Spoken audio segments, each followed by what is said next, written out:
Imagine a world without metals, glass, fuel and construction materials.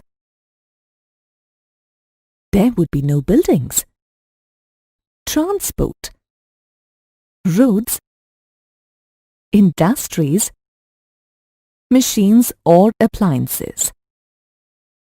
Metals and fuels have made our social, industrial and economic development possible.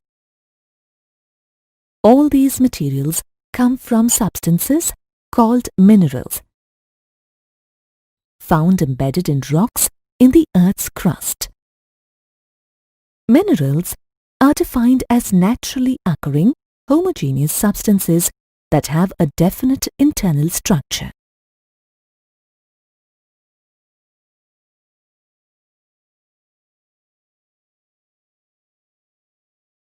Some minerals are essential for our body to carry out its chemical and biological processes. These minerals are required in very small quantities, but are essential for the proper functioning of the organs in our body.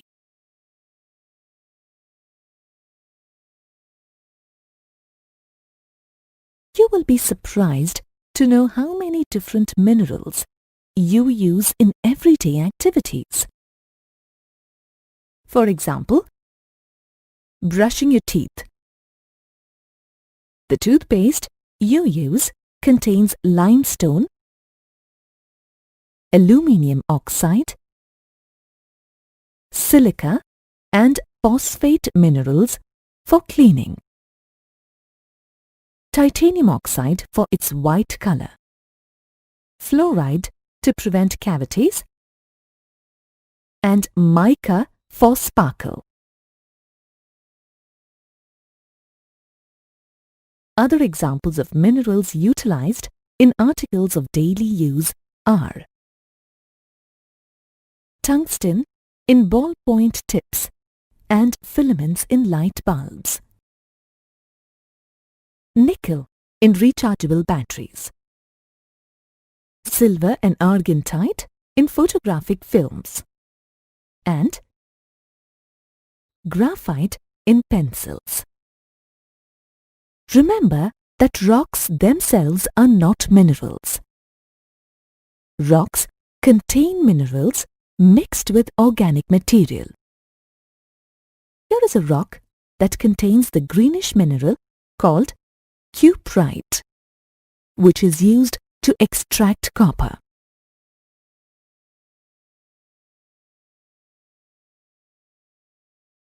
If you pick up a piece of rock, chances are that it contains several different types of minerals. However, some rocks, like blocks of limestone, are made entirely of a single mineral called calcium carbonate.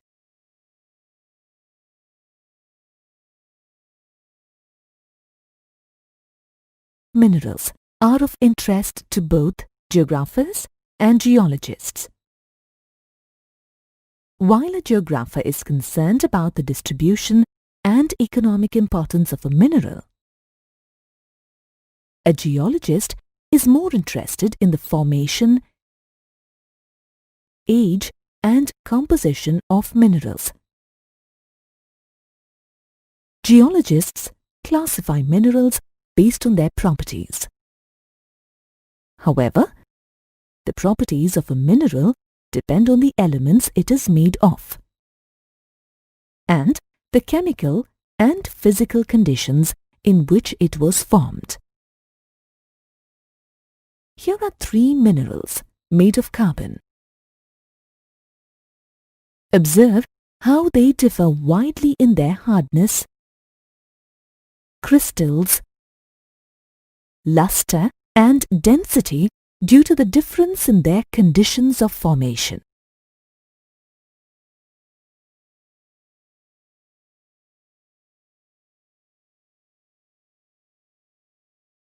For commercial purposes, we can classify minerals as metallic minerals, non-metallic minerals, and energy or fuel minerals. The metallic minerals can be further classified as ferrous minerals, or the ones that contain iron, non-ferrous minerals, and precious metals like gold, silver, and platinum. If we start looking for minerals in the Earth's crust, we will find them in some very interesting formations. Let us take a look at some modes of occurrence of minerals. It is interesting to know that aluminium is found in around 150 known minerals. But only one of them, bauxite, is majorly used to extract aluminium. Abundantly available minerals that offer sufficient concentration of an element and a commercially viable process of extraction are called ores of that element. Thus, bauxite is an ore of aluminium. If we go digging in igneous or metamorphic rocks, we will find minerals as minor deposits, called veins, or bulky thick deposits, called lodes. These veins and lodes form when molten minerals are pushed up into crevices between rocks. Most metallic minerals like copper, zinc, lead, and tin are found in such formations. If we look in sedimentary rocks, we will find minerals like coal and iron ore in thick beds or layers. These mineral beds are formed due to great amounts of heat and pressure exerted on mineral deposits over millions of years.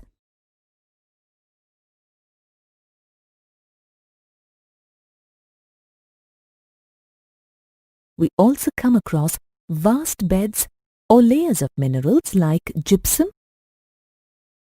potash, and sodium salts. These beds are created when mineral-rich water evaporates, leaving the minerals behind. We may not always have to dig very deep into the Earth's crust to find minerals. Some metallic minerals, like gold, silver, platinum, and tin, are found as alluvial deposits in the sand and soil in valleys. Such alluvial deposits are also called placer deposits.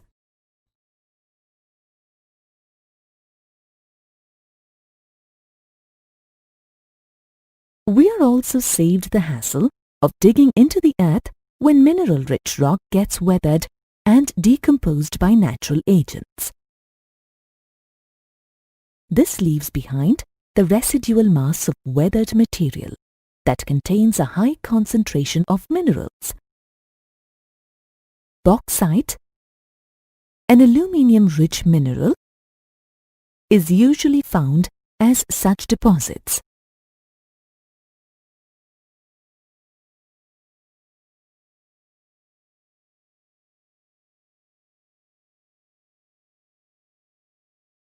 As you know, around 70% of the surface of the earth is covered by water. The water of the seas and oceans and the ocean floors also have rich mineral deposits. Ocean waters are a rich source of minerals like common salt, bromine, and magnesium, while the ocean floors are loaded with mineral deposits like manganese nodules.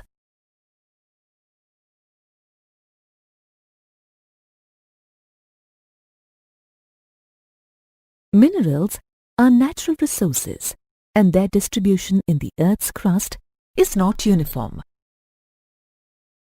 India has rich mineral resources in some parts of its territory. The peninsular region with parts of Rajasthan, Jharkhand and Orissa supplies most of our metallic and non-metallic minerals and coal. The coastal regions and parts of Assam and Gujarat have most of our petroleum deposits.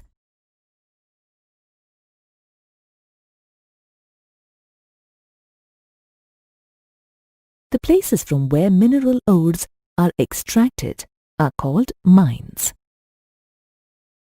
Mining is done through large excavations on the surface, as in open pit mines or underground by digging a vertical shaft in the hard rock and forming tunnels along the shaft by excavating material.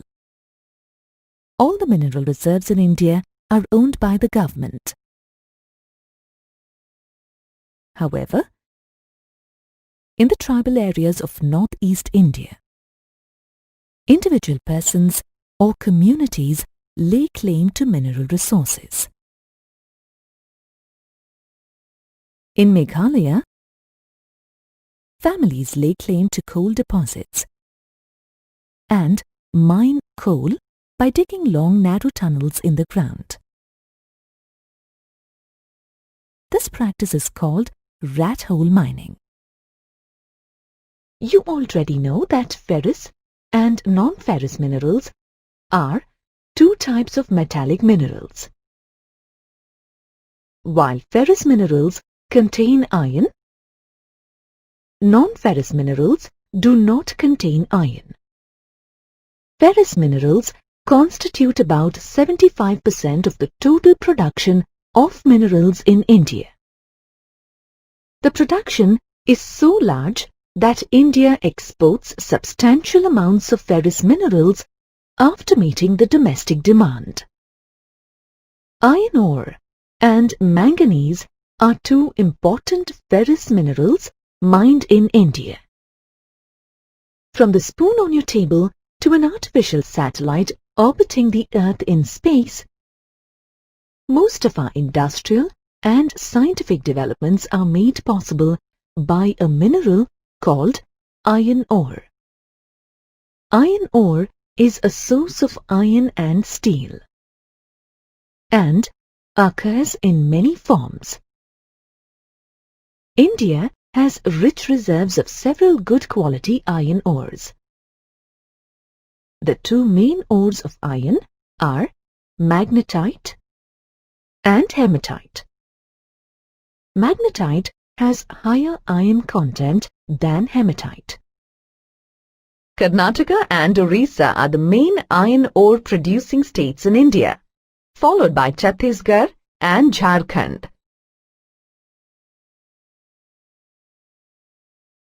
If you map the location of major iron ore mines in India, you will see that they fall in 4 distinct regions. These regions, called major iron ore producing belts of India, are the Orissa-Jharkhand belt, the Durg, Bastar, Chandrapur belt, the Bellary-Chitradurga, Chikmagalur, Tumkur belt, and the Maharashtra-Goa belt. High-grade hematite is mined in the Badam Pahad mines in Mayurbhanj and Kindur-Jhar districts of Orissa. Hematite is also mined in Goa and Naumundi in Singhbhum district of Jharkhand. The Durg-Bastar-Chandrapur belt is spread over parts of Chhattisgarh and Maharashtra. You will find the famous Baila Dila hills that look like the hump of an ox. These hills contain 14 deposits of hematite that is ideal for making steel. The produce from these mines is exported to Japan and South Korea via Visakhapatnam port. The Bellary, Chitradurga, Chikmagalur, Tumkur belt lies in Karnataka. The Kudremukh mines in this region hold one of the largest deposits of iron ore in the world. Something very interesting happens here. The entire iron ore mined from Kudremukh is mixed with water to make slurry that is piped to a port near Mangalore for export. The Maharashtra-Goa belt is spread over parts of Goa and Ratnagiri district of Maharashtra. The iron ore found here is not of very high grade. Yet, a substantial quantity is mined each year. Iron ore from the Maharashtra-Goa belt is exported through Marmagaon port.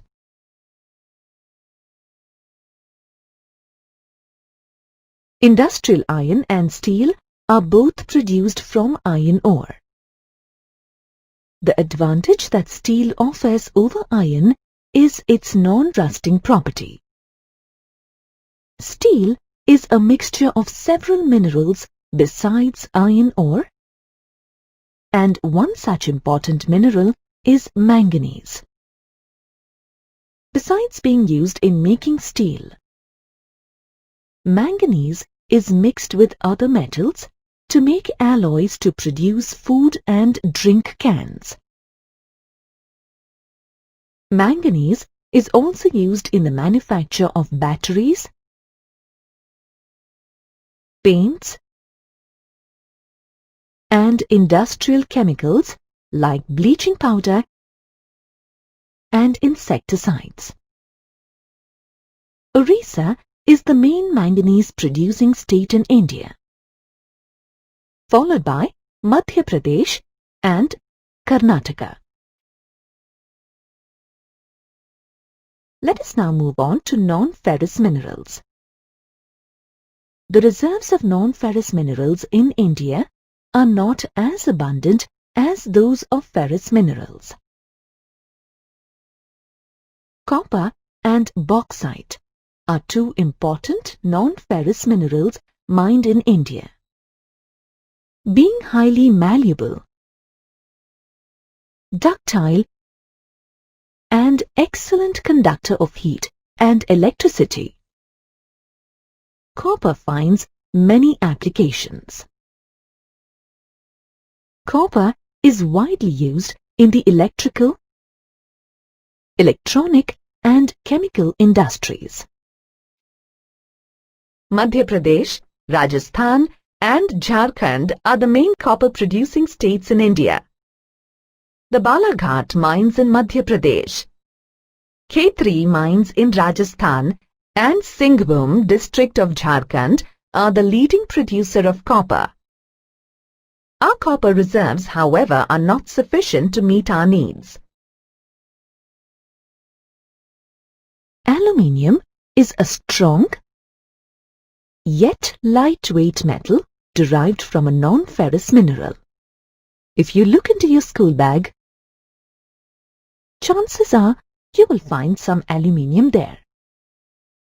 It may be in the form of your geometry box, your lunch box, or the shiny foil in which your chapatis are rolled.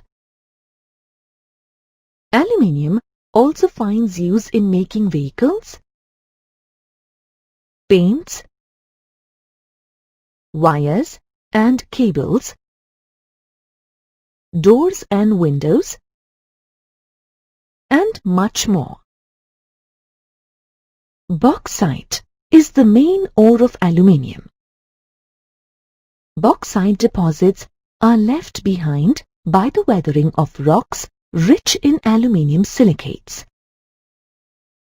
Orissa is the main bauxite producing state in India, accounting for 34.97% of the country's total production, followed by Gujarat, Jharkhand and Maharashtra. The Amarkantak Plateau, the Mekal Hills, Bilaspur, Kathni and Panchpatmali in Koraput are the main regions where bauxite deposits are found in India. Did you know aluminium was so highly prized after its discovery that Napoleon Bonaparte wore buttons and hooks made from aluminium on his clothes? Aluminium vessels were used to serve food to the most important guests, while the others ate in gold or silver utensils. However, within 30 years, beggars on the streets of Paris were using aluminium bowls to collect alms. Besides metallic and energy minerals, there are a number of important minerals classified as non-metallic minerals. In this module, you will learn about two such non-metallic minerals, mica and limestone. Mica is a non-metallic mineral composed of thin leaves joined together that easily separate into individual sheets. You can find mica in many colors, from transparent to black, green, yellow, brown, and red. What makes mica special is its property to provide excellent electrical insulation with low power loss, even at very high voltages. Mica is used extensively in the electrical and electronics industries to make insulating materials, heating elements like the one found in your electric iron, and capacitors used in electronic circuits. The main mica producing regions in India are the northern Chota Nagpur Plateau in Jharkhand, Ajmer in Rajasthan, and Nellore in Andhra Pradesh.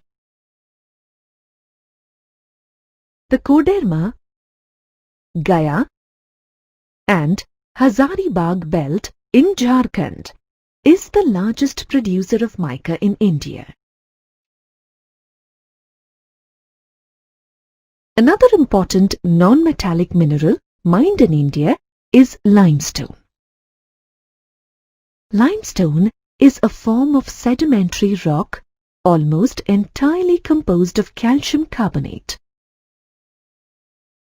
In some instances, magnesium carbonate is also found in limestone rocks. Limestone is mainly used in smelting iron ore in the blast furnace for producing raw iron. Limestone is also an important ingredient in the manufacture of cement. Andhra Pradesh is the main limestone producing state in India, followed by Karnataka and others. From our discussions so far, you would know that mining is an important economic activity. However, it comes with its own hazards. Mine workers face serious risks to their health and life. Landslides, fire, and underground flooding cause many casualties every year. Miners also face the threat of serious lung and heart diseases due to the toxic fumes and vapors inhaled during mining. Besides affecting the health of miners, indiscriminate mining leads to extensive deforestation, resulting in ecological disasters.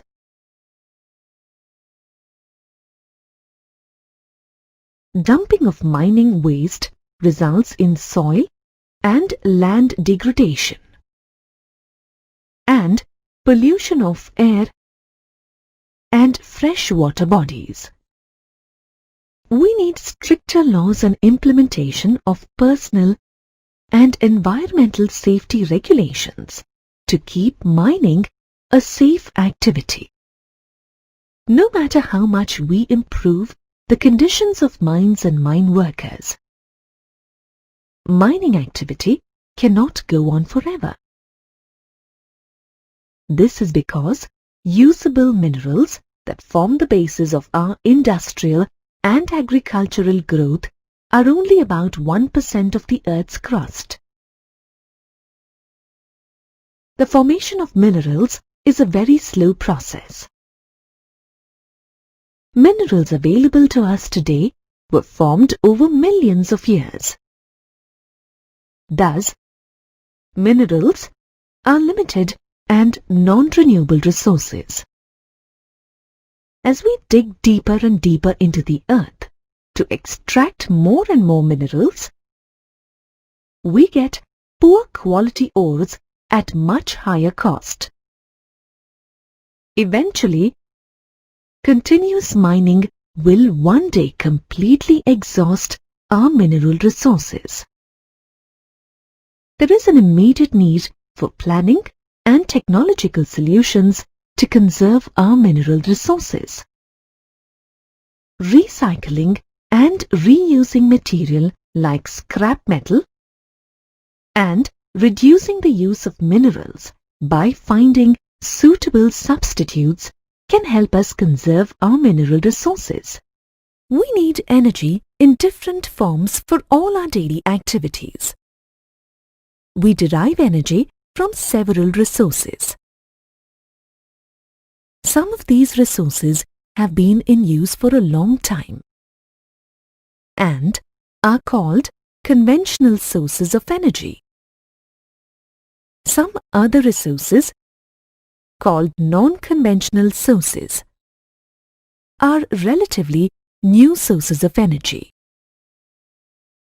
The conventional sources of energy include firewood, cattle dung cakes, minerals like coal, petroleum, and natural gas, and electricity generated by flowing water or burning fuel. The non-conventional sources of energy include solar energy, wind energy, tidal energy, geothermal energy, atomic energy, and biogas.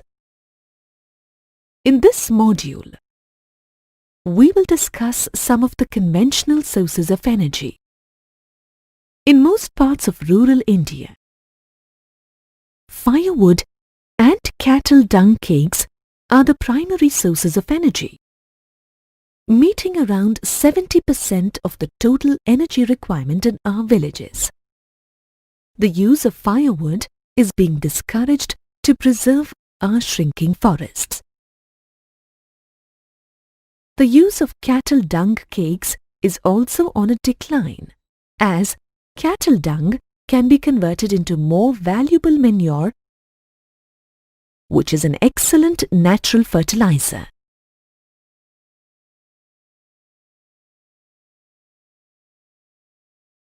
Coal is another important conventional source of energy. When you hold a piece of coal, you are actually holding a part of a tree that grew on the earth millions of years ago. Over the years, the intense heat and pressure turned this prehistoric plant material buried under the earth into coal. Coal found in different regions may look very different and have different properties. The variety of coal depends on how long the plant material had been buried, at what depth and under how much pressure. Peat is a type of coal produced in swampy areas due to the decay of plants. Peat is a low-carbon variety that has high moisture and provides low heat output. Lignite is a soft, low-grade variety of coal that has high moisture content and appears brownish in color. Lignite is mainly found in Neyveli in Tamil Nadu, where it is used to produce electricity. Bituminous coal is formed from plant material buried deep in the earth and subjected to very high temperature. Bituminous coal is the most important commercial variety of coal. High-quality bituminous coal is used in metallurgical applications like smelting of iron. The best and the most expensive variety of coal is called anthracite. Coal is the most abundant fuel mineral found in India. We are heavily dependent on our coal reserves to meet our energy needs.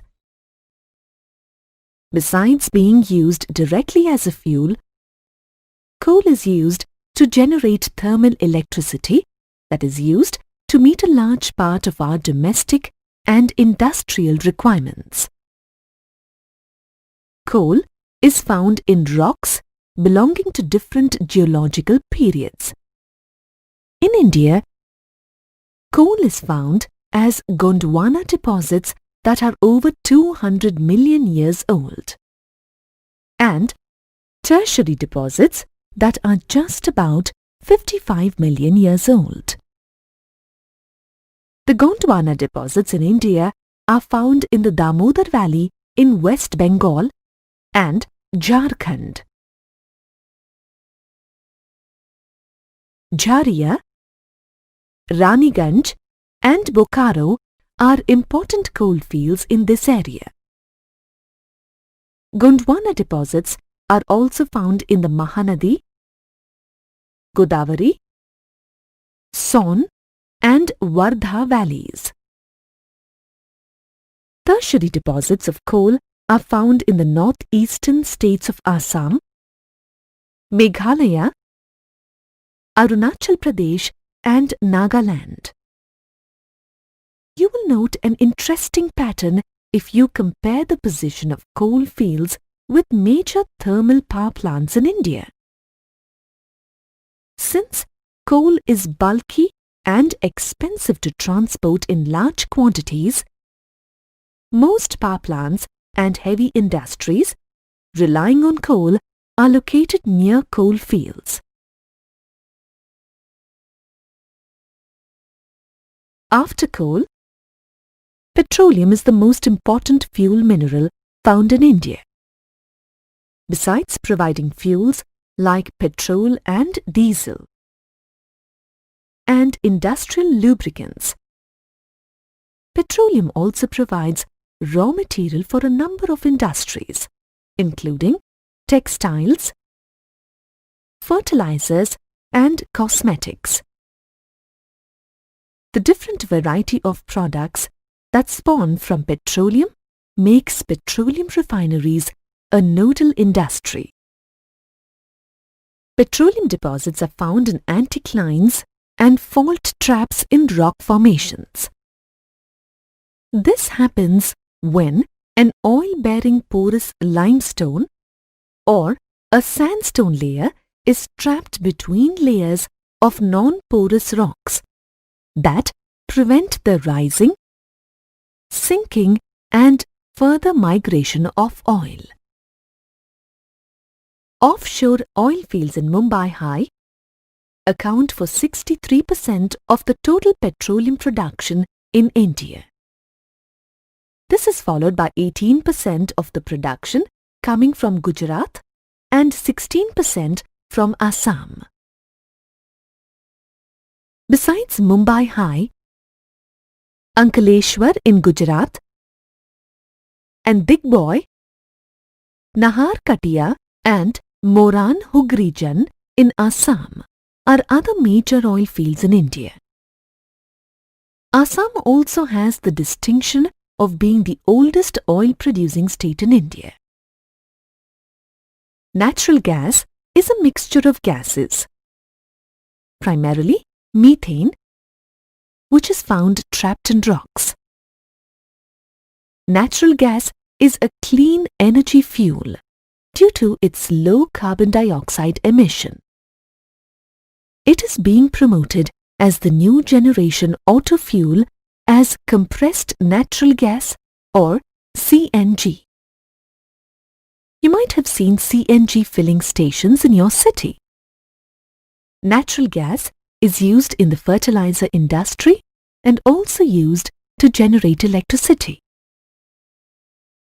In India, large deposits of natural gas have been found in the Krishna-Godavari basin, Mumbai High and the Gulf of Cambay. The Andaman and Nicobar Islands also hold important reserves of natural gas. Power plants and fertilizer plants are the main consumers of natural gas. Thus, the natural gas fields in Mumbai High and Bassein are linked to the power and fertilizer plants in western and northern India by the 1,700 km long Hazira Vijaypur Jagdishpur or HVJ natural gas pipeline. The form of energy that is used the most extensively in our homes and industries is electricity. The per capita use of electricity in our country is considered an indicator of its development. It is interesting to note that the electricity that runs our industries or lights up our homes could be derived from a fast-flowing river. Fossil fuels like coal, petroleum and natural gas, or tiny invisible atoms. The electricity generated by the energy of flowing water is called hydroelectricity. Flowing water is a renewable resource. Thus, hydroelectricity is produced using a renewable resource of energy. The map here shows some major hydropower plants in India. Large hydropower plants like Bakranangal, Damodar Valley Corporation and Kopili are called multi-purpose river projects. Electricity generated from the heat of burning fuel minerals like coal, petroleum and natural gas is called thermal electricity. Note that thermal electricity is produced using non-renewable fossil fuels. India has over 310 thermal power plants. The map here shows some major thermal power plants in India.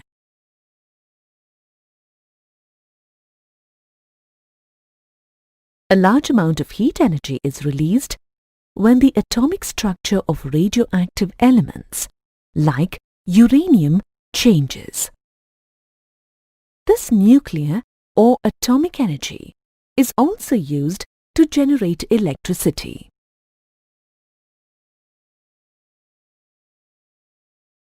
At present, India has 6 operational nuclear power plants in Uttar Pradesh, Maharashtra, Karnataka, Rajasthan, Tamil Nadu and Gujarat.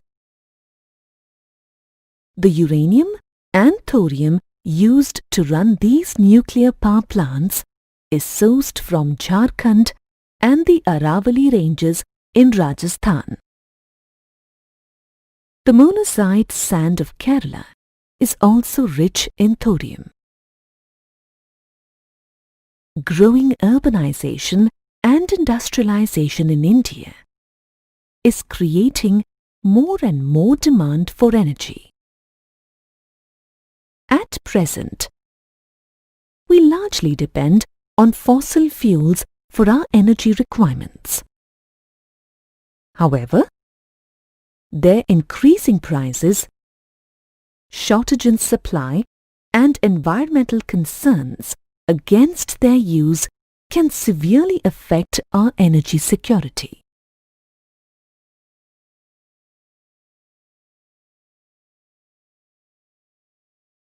The answer to the problem of energy security lies in using non-conventional sources of energy like solar energy, wind energy, biogas, tidal energy, and geothermal energy.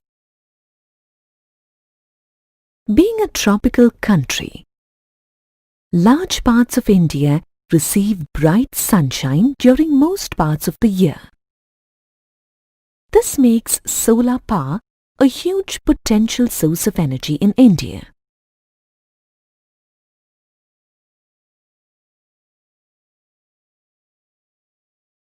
The secret of using solar power lies in photovoltaic technology. This technology uses panels made of photovoltaic cells that trap solar energy and convert it into electricity. A milk can sterilization facility in Madhapur near Bhuj has the largest solar power installation in India. The use of solar energy in lighting and cooking in rural India can reduce the dependence of villagers on firewood and cattle dung cakes. This will automatically lead to conservation of the environment and more supply of organic manure. The large fans you see in this picture do not run on electricity. They are actually wind turbines that produce electricity using the energy of the blowing wind. A number of such wind turbines are set up together to form a wind farm. The map here shows the main areas where wind energy is being harnessed in India. The largest wind farm in India is in Tamil Nadu, spread from Nagarcoil to Madurai. You will also find wind farms in Andhra Pradesh, Gujarat, Maharashtra, Karnataka, Kerala, Lakshadweep, and Jaisalmer in Rajasthan. You must have seen cattle dung cakes being used as fuel in villages. This waste can be put to better use. Animal, human, and farm waste produce biogas on decomposition, which is a better fuel than kerosene, cattle dung cakes, firewood, and coal. Biogas plants that operate on animal waste are called gobar gas plants in India. They not only provide an efficient alternative source of energy and better manure for fields, but also conserve our forest by reducing the demand for firewood.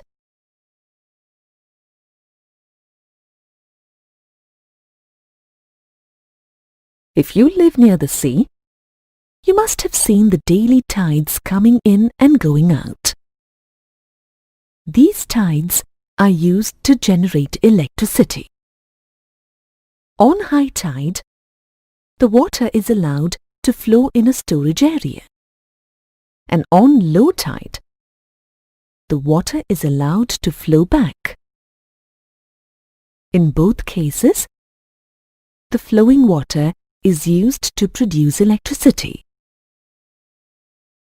The National Hydropower Corporation has set up a 900 megawatt tidal energy plant in the Gulf of Kutch that provides excellent conditions for harnessing tidal energy. If you start digging a hole towards the center of the earth, you will find that it gets hotter and hotter as the depth below the Earth's surface increases. This heat trapped in the depths of the Earth is called geothermal energy.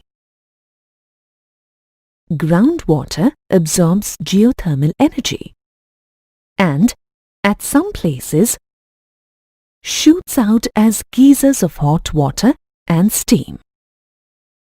This steam is used to generate electricity. Hot springs have been discovered in many places in India.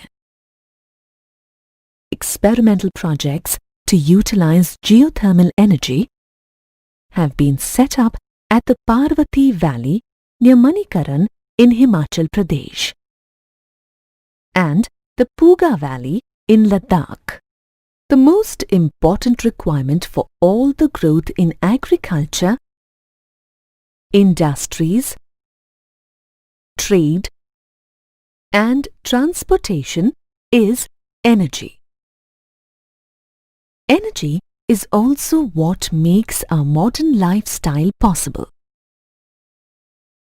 After independence, India has embarked on an ambitious path of economic development by expanding agriculture, urbanization, and rapid industrialization.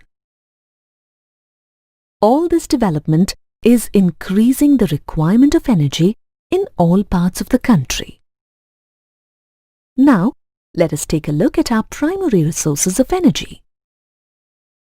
We are largely dependent on fuel minerals like coal, petroleum, and natural gas to fulfill our energy requirements. A large amount of electricity is also generated by burning fuel minerals. Minerals, as you know, are non-renewable resources. This means that the supply of coal, petroleum, and natural gas is limited.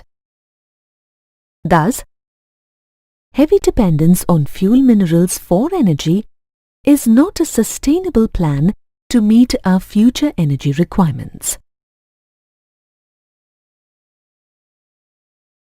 A sustainable path of energy development involves a two-fold approach. On the one hand, it involves finding renewable, non-conventional sources of energy.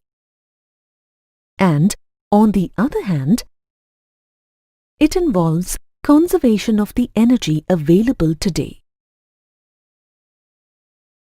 Thus, our future energy security lies in developing and using renewable, non-conventional sources of energy like solar energy, wind energy, biogas, tidal energy, and geothermal energy. A lot of energy is wasted in our country through inefficient means of usage. Conservation and judicious use of our energy resources is essential to improve the energy situation in our country.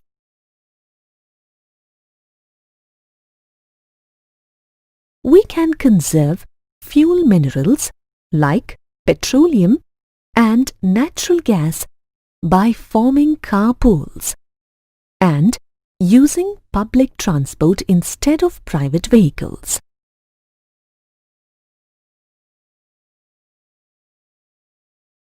We can also conserve scarce fuel minerals by using better, renewable fuels like biogas in place of coal for cooking.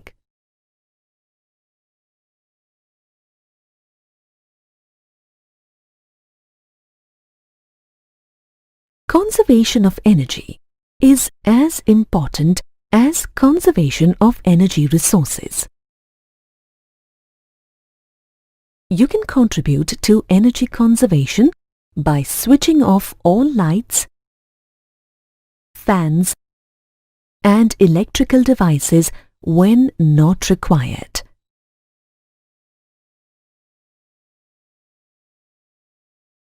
These days, a number of power-saving devices are available in the market for your electrical and electronic appliances.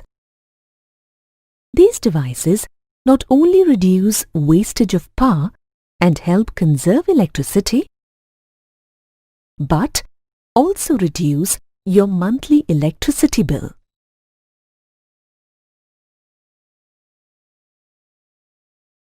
We are all responsible for ensuring energy security for the future.